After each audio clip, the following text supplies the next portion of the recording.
Look, I know the title of the sub is pro-revenge, but what I'm about to tell you isn't really revenge. Revenge implies a heat-of-the-moment thing, a satisfying snap. What I did was closer to hostile architecture. I built a life so structurally unsound for their bullshit that when they tried to move back in, the whole damn house collapsed on them. I am the youngest of three. The surprise. The one my parents, Carol and Douglas, liked to describe in wine-soaked dinner party anecdotes as our little free spirit, which was their polite way of saying the one we forgot to return to the manufacturer. My brother, Mark, was the golden retriever, handsome, mediocre, beloved. My sister, Paige, was the architect, meticulous, cold, the one who color-coded her tears. And then there was me, Charlie. The one who, at age 7, was blamed for the garage door malfunction that ruined Paige's science fair volcano. The one who, at 10, was being dramatic when I came home with a sprained wrist after Mark accidentally pushed me down the stairs during a game of hide-and-seek. The narrative was set in stone before I hit puberty. I was the chaos agent. The liar. The one with the attitude problem. The grand abandonment happened the summer I turned 17. I'd been working 2 under-the-table jobs, bussing tables at a diner and cleaning kennels at a local vet, saving every penny in a coffee can I kept buried in the backyard like a goddamn squirrel. I'd learned early that asking my parents for money was like asking a vampire for a blood transfusion. It always came with a side of you'll just waste it, or maybe if you applied yourself like Mark. Mark, who was failing organic chemistry at a state school my parents were paying for. The inciting incident was a check.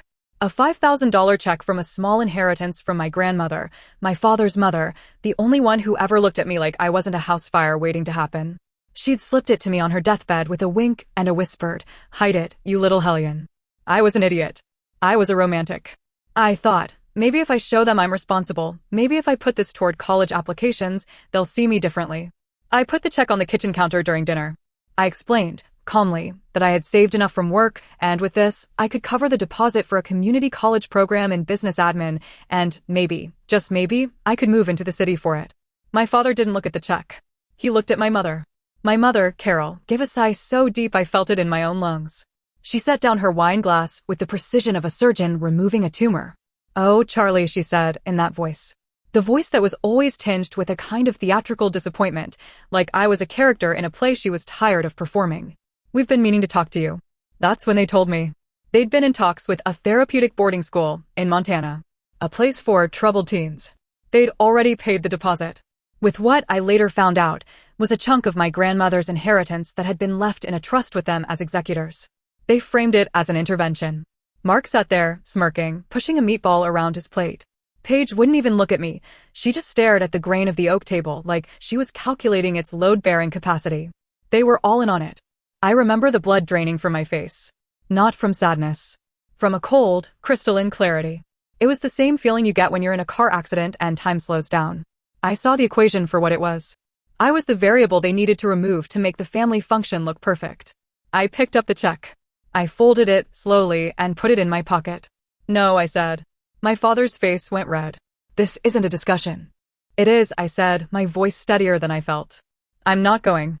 I'm 17 in 2 weeks. I'll emancipate if I have to. I have proof of 2 jobs, I have savings, and I have a check from Grandma that you stole the rest of. You want to explain that to a judge?" The silence that followed was the most honest conversation we ever had.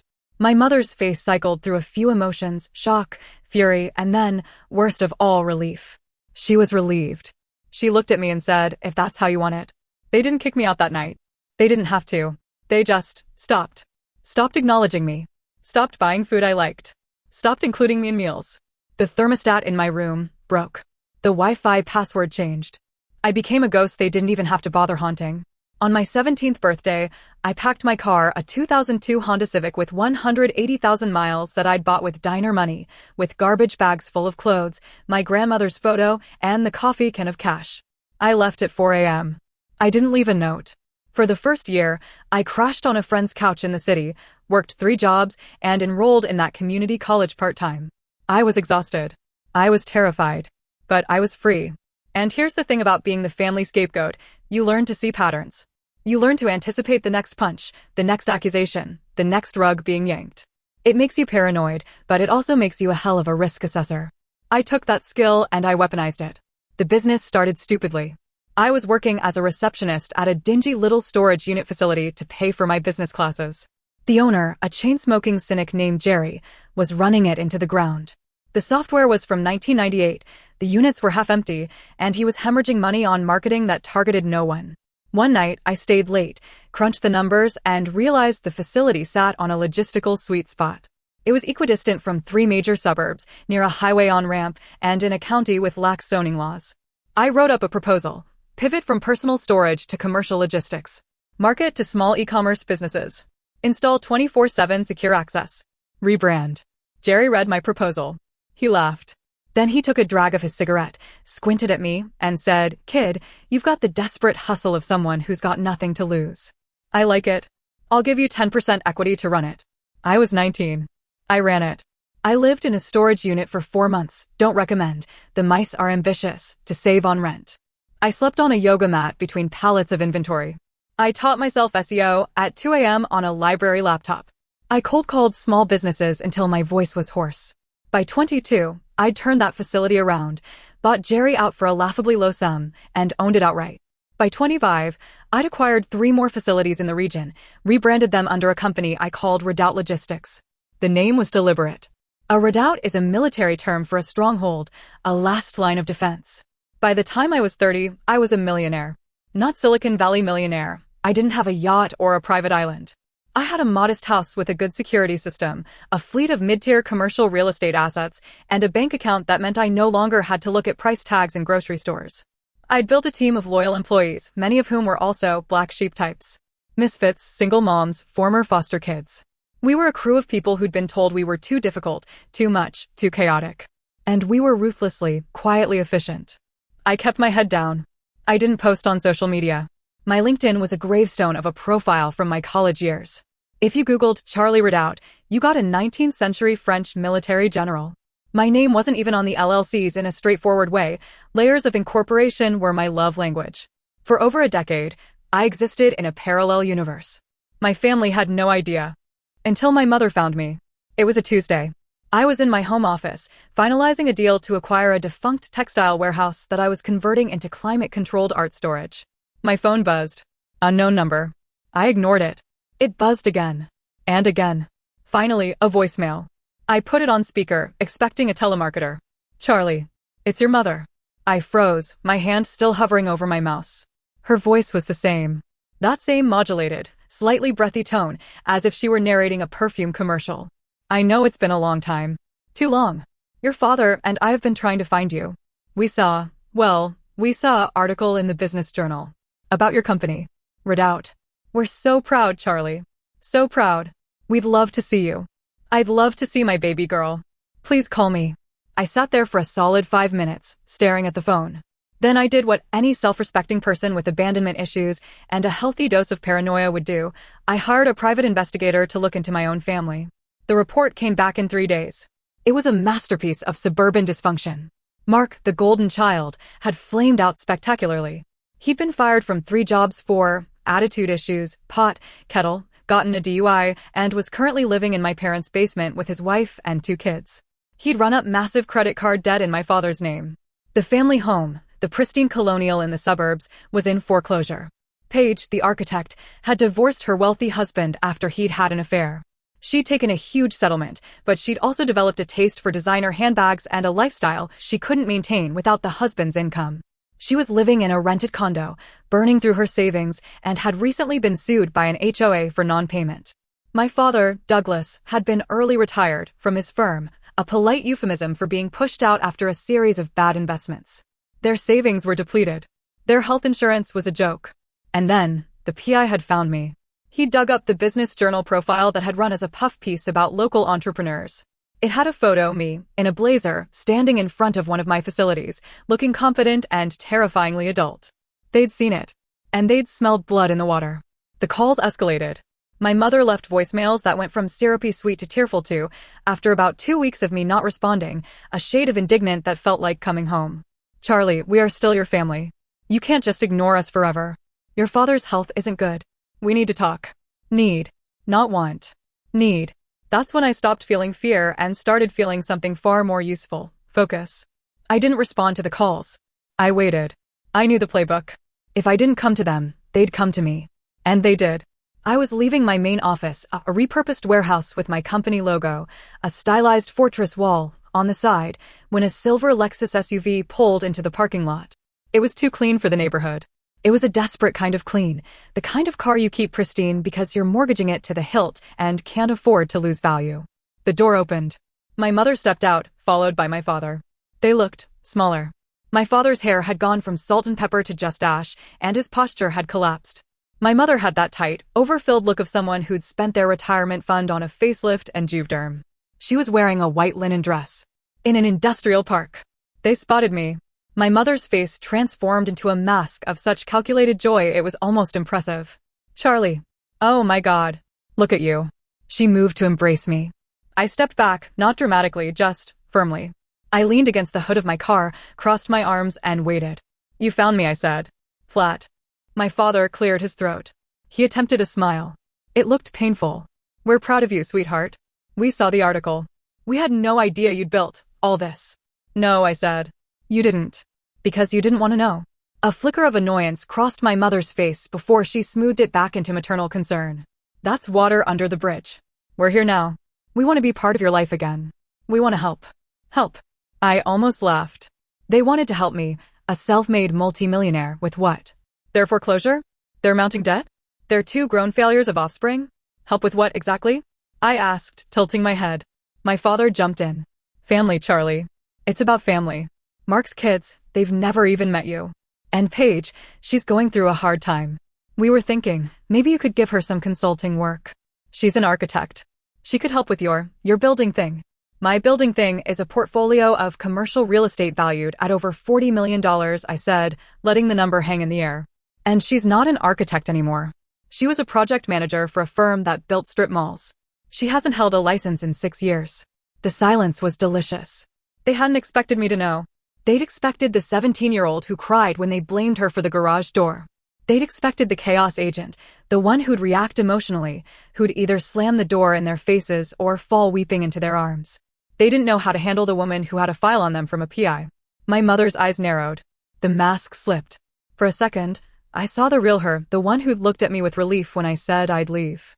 You've done well for yourself, she said, her voice cooling. You always were resourceful. But you're still our daughter. And families take care of each other. Do they? I asked. I must have missed that chapter. The one where families take your inheritance, leave you to starve in a house full of people, and then try to ship you off to Montana to be reprogrammed. My father's face reddened. That was for your own good. You were out of control. I was getting straight A's and working 40 hours a week, I said. What part of that was out of control? The part where I refused to be the one you blamed for everything.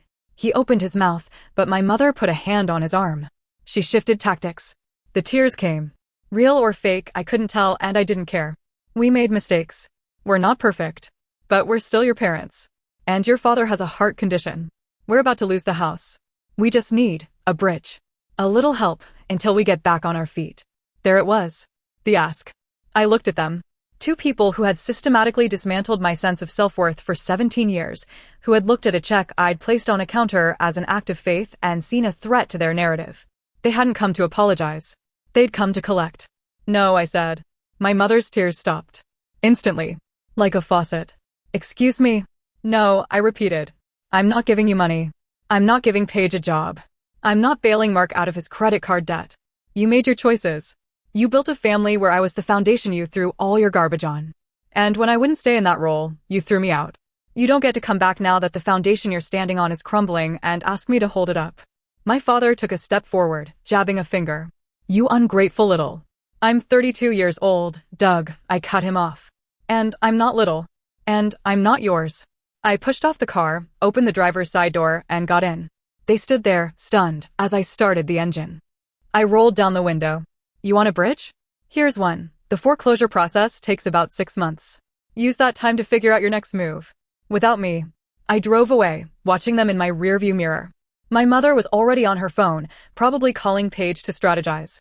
My father was just standing there, a man who'd spent his whole life believing his authority was absolute, watching it dissolve in an industrial park parking lot. I thought that would be the end of it. I was wrong. They didn't go away. They escalated. A week later, I got a call from my head of security at one of my facilities. There's a woman here, says she's your sister. Paige. She's asking to speak with the property development manager. She's got a portfolio. I told him to tell her no one by that name worked there. The next day, Mark showed up at my house. My actual home. He'd gotten the address from who knows where, probably one of those paid people finder sites. He was standing at the gate, looking rumpled and resentful, with a six-pack of cheap beer in his hand like that was some kind of peace offering. I didn't open the gate. I spoke to him through the intercom. "Charlie, come on. Just let me in. We're family. We can talk this out." "We have nothing to talk about," I said. "Mom and Dad are freaking out," he said, his voice taking on that whiny edge I remembered from childhood, the one that meant he wasn't getting what he wanted. "You can't just, you have all this money. What's a few $100,000 to you?" "It's nothing." "It's not nothing," I said. "It's mine." "You're such a bitch," he muttered, loud enough for the intercom to pick up. I laughed. I couldn't help it. The sheer audacity. He'd pushed me downstairs, blamed me for his failures, and now I was a bitch for not giving him my money. I called the police and had him trespassed. He was gone by the time they arrived, but the report was filed. That's when I realized they weren't going to stop. They saw me not as a person but as a resource. A silo of cash they'd once owned and had let slip away. They were going to keep coming, keep pushing, keep trying to guilt me, shame me, or litigate me into compliance. So I did what I do best. I planned. I built it out. The twist came 6 months later. I'd lawyered up with a pit bull of an attorney named Harriet who specialized in family law and had a reputation for making wealthy parents weep on the stand during custody disputes. She was 6 feet of chain-smoking, no-nonsense brilliance, and she loved my case. "They're going to try a grandparents' rights angle," she said, flipping through a file. "They'll claim you're withholding access to their grandchildren, even though Mark's kids have never met you and you have no relationship with them. It's a long shot, but it's a headache. They'll also go after my company," I said. "They'll claim I was a minor when I started working for Jerry, that the initial equity was acquired under duress or something." Harriet nodded. "They'll try anything to get a settlement. They're desperate." "Can they win?" "No," she said. "But they can cost you time and money. And they're counting on you settling just to make them go away." I leaned back in my chair. "I'm not settling. I want them to go away so thoroughly they never come back." Harriet raised an eyebrow. "I have a few ideas." We started building a counteroffensive. But I wanted something more. Something that would make them understand, in a language they spoke fluently, what they'd done. I remembered the check. The one I'd folded and put in my pocket at 17. I still had it. It was in a safety deposit box, along with my grandmother's photo. The check was long expired, void, worthless. But the memory of it wasn't. I started digging into my grandmother's estate. The PI work I'd done was surface level. Now I hired a forensic accountant. I wanted to know exactly how much of her inheritance they'd taken from me. Not just the $5,000 check, but the trust they'd drained to pay for the therapeutic boarding school, deposit, the school they'd never even sent me to. What the accountant found made me put down my coffee and stare at the wall for a long, long time. My grandmother, Evelyn, had been the sharp one. She'd seen what my parents were doing. She'd set up a trust for me, not a large one, about $150,000, that was supposed to be released to me when I turned 21, with my parents as trustees. But she'd added a clause. A strange one. A poison pill. If my parents attempted to use any portion of the trust for anything other than my direct educational or medical expenses before I turned 21, the entire trust would revert to a secondary beneficiary, a small, obscure animal rescue in her hometown. My parents, in their haste to get rid of me at 17, had paid the boarding school deposit, $30,000, from that trust. They'd violated the terms. The trust should have automatically reverted to the animal rescue. But they'd hidden it. They'd cooked the books, filed false paperwork, and pretended the money had been used for educational counseling.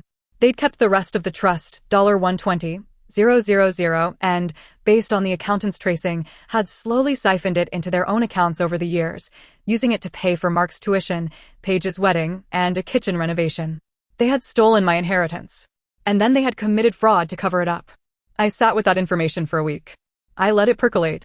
I thought about my grandmother, who had slipped me that $5,000 check on her deathbed with a wink. She'd known. She'd built a trap, and they'd walked right into it, and they'd been living in a house of cards ever since. I called Harriet. "How long is the statute of limitations on trust fraud in the state?" I asked. She did the math. "It's 10 years from the date of discovery. You just discovered it. And they've been actively concealing it. We've got time." I smiled. It wasn't a nice smile. "I don't want to sue them," I said. "I want to give them a choice." I invited them to my office. All of them. My mother, my father, Mark, Paige. I sent the invitation via certified mail, return receipt requested. I wanted evidence they'd received it. They came. Of course they came. They thought I was caving. They probably spent the drive fantasizing about settlements and houses and paid off debts. My office was in the main redoubt building on the top floor. It was all concrete and glass, functional and cold. I had a long table instead of a desk, and I sat at the head of it, with Harriet to my right and a forensic accountant to my left. They filed in, looking around with a mixture of greed and resentment. My mother's eyes did a quick inventory of the Herman Miller chairs and the original art on the walls. Mark was wearing a polo shirt that was too tight. Paige looked like she'd just come from a Pilates class, her jaw set in that familiar, judgmental line. My father was the last one in. He looked older. The foreclosure notice had been posted on his door 2 weeks prior. I didn't offer them coffee. I didn't offer them a seat. They sat anyway, in the chairs opposite me, arranged like a firing squad. "Thank you for coming," I said. My voice was calm. "I've asked you here to discuss the matter of our family's financial history." My mother opened her mouth, probably to launch into another speech about moving forward, but I held up a hand. "Before you say anything, I want you to look at something." I slid a folder across the table. It was thick. Inside was the forensic accountant's report, complete with bank statements, trust documents, and a timeline of withdrawals. My father picked it up. He flipped through the first few pages. His face went from confused to ashen. "What is this?" he asked, his voice tight. "That's a complete accounting of my grandmother Evelyn's trust," I said. "The one you were supposed to manage for me. The one you used to pay for a boarding school you never sent me to, and then slowly looted over the next 10 years to fund Mark's academic failures and Paige's first wedding." Paige's head snapped up. "That's not. It's all there," I said. "Every withdrawal. Every forged signature. Every fraudulent tax return you filed claiming it was for my educational support. You stole $150,000 from me. And you've been lying about it for 15 years. The room went very, very quiet. Mark looked at my parents, his face a mixture of panic and betrayal. "You said you paid for my tuition out of your savings." My mother's composure finally cracked. Her face went through a series of contortions, fear, rage, calculation, before settling on a mask of wounded dignity. "We did what we had to do. We were keeping this family together. Charlie was impossible. She was going to squander it. I was 17, I said, my voice still calm, still steady. I was working 2 jobs. I was saving for college. I put a $5,000 check on the counter to show you I was responsible, and you used it as an excuse to try to lock me away." My father slammed the folder shut. "What do you want? A check? We don't have the money." "Oh, I know," I said. "I don't want your money. You don't have any. I want something else." I leaned forward. "I have a document here," I said, tapping a second folder. "It's a civil complaint. Fraud, breach of fiduciary duty, conversion, intentional infliction of emotional distress. It names all 4 of you, even Mark and Paige, because they were beneficiaries of the stolen funds and, based on their ages at the time, had reasonable cause to know where the money was coming from." Paige went white. "You can't sue us. We're family. You stopped being family the night you sat at that table and watched them tell me I was going to be shipped off to Montana," I said. "You didn't say a word." She looked away. But, I continued, "I'm not going to file this. Not today." I slid the second folder across the table. "In that folder, you'll find a settlement agreement. In it, you all 4 of you sign a legally binding document that does 3 things. 1, you admit, in writing, to the theft and fraud. 2, you relinquish any and all claims to my assets, now and in perpetuity, including any future inheritance or claims under any filial responsibility laws. 3, you agree to never contact me again. Not by phone, not by email, not through intermediaries. Not through Mark's kids. Not through a concerned family friend. You disappear from my life as thoroughly as I disappeared from yours." My mother's eyes were blazing. "And if we don't sign?" I smiled. "Then I file the complaint. And I don't just sue for the $150,000. I sue for punitive damages. I sue for emotional distress. I tie you up in litigation for years. I depose all of you. I make you explain, under oath, why you tried to send your 17-year-old daughter to a behavior modification facility because she wanted to go to community college. I make it public. I make sure every business associate, every neighbor, every golf buddy of Dad's, every wine club friend of yours knows exactly what you did. I let that sink in. And here's the thing," I said, my voice dropping. "I can afford it. You can't. You'll lose the house. You'll lose whatever's left of your retirement. Mark will have a fraud judgment on his record, which will look great on his next job application. Paige's HA lawsuit will be the least of her problems. And at the end of it, when I win, you'll still have to sign the no-contact agreement. Only then, you'll have nothing left. The silence was absolute. My father looked at the folder. Then he looked at me. For a moment, I saw something flicker in his eyes, not remorse, but recognition. He was seeing me for the first time. Not the scapegoat. Not the problem. The architect of his destruction. You planned this, he said quietly. I learned from the best, I said. You taught me that family is about leverage. So I got leverage. My mother started crying. Real tears this time, I think. We're your parents. We gave you life. You gave me a sprained wrist, a garage door I didn't break, and a check you stole, I said. I gave myself the rest. I slid a pen across the table. Sign. They huddled. They whispered. Mark looked like he wanted to punch me. Paige looked like she wanted to disappear. My mother cried and pleaded. My father sat rigid, his pride crumbling in real time. But they signed. One by one. They signed the admission. They signed the relinquishment. They signed the no-contact order. When the last signature was dry, Harriet collected the documents, checked them, and nodded. You have 24 hours to vacate the premises, I said, standing up. If any of you contact me, any of you, I file the complaint. No warnings. No second chances. You disappear. I walked them to the door. My mother paused, turning back. Her face was a ruin of makeup and fury. You'll regret this, she said. You'll be alone. You'll have no one. I looked at her. And for the first time, I felt nothing. Not anger. Not sadness. Just the quiet satisfaction of a fortress that had held. I've been alone since I was 7 years old, Carol, I said. I'm used to it. The difference is, now I own the walls. I closed the door. I didn't hear from them for 2 years. Not a word. Harriet kept tabs through a monitoring service, just to be safe. They'd lost the house. My father had a minor heart attack, non-fatal, treatable. Mark moved to a different state, his wife finally leaving him. Paige declared bankruptcy. I didn't gloat. I didn't even think about them most days. I built my company. I expanded into 3 more states. I started a nonprofit for at-risk youth, focusing on kids who'd been pushed out of their homes. I dated. I traveled. I lived.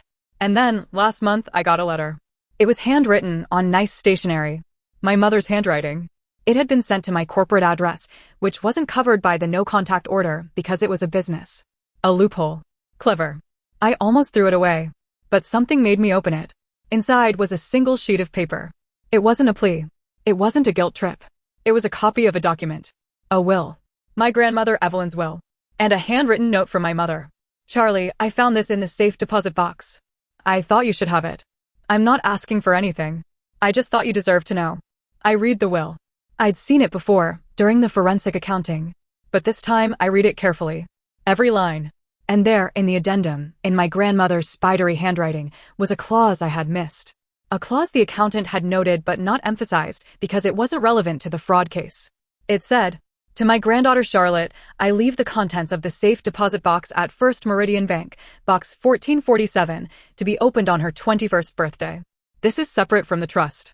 This is hers alone. No one else has the key. I sat there, staring at it. I was 34. I was 13 years past my 21st birthday. I had never known about the safe deposit box. My parents had never mentioned it.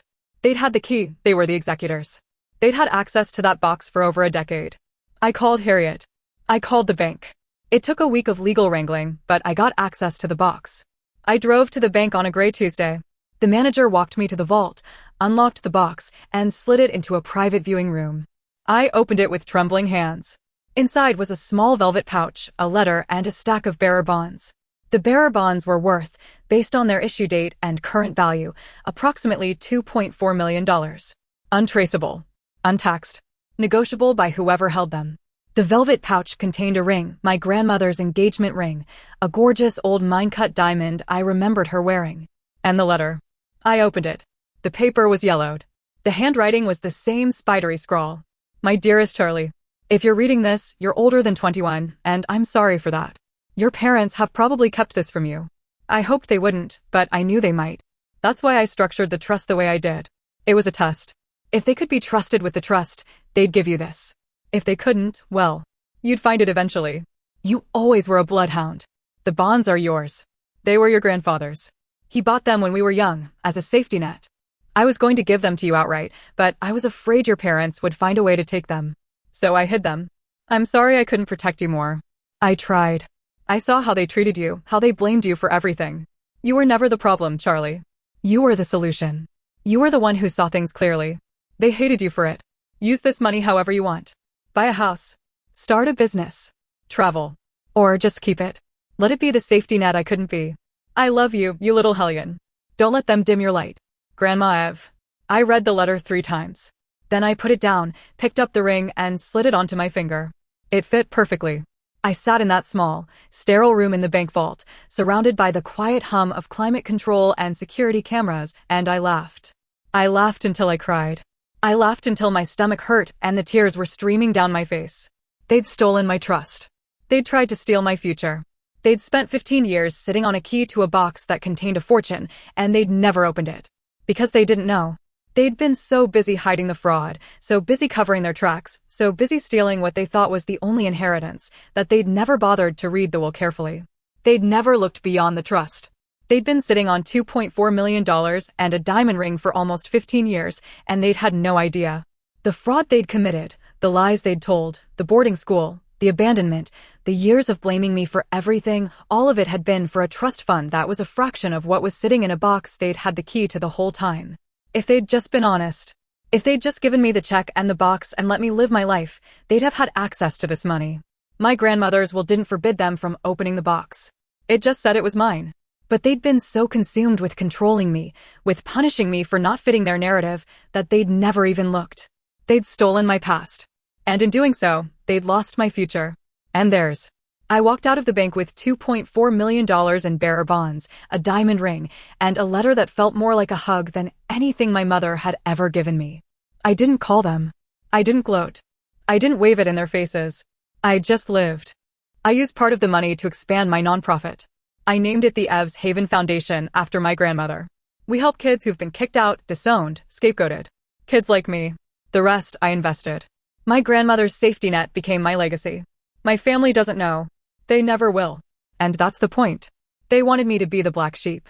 The one they could blame, the one they could discard, the one they could come back to when they needed something. They built their entire family identity on my supposed failures.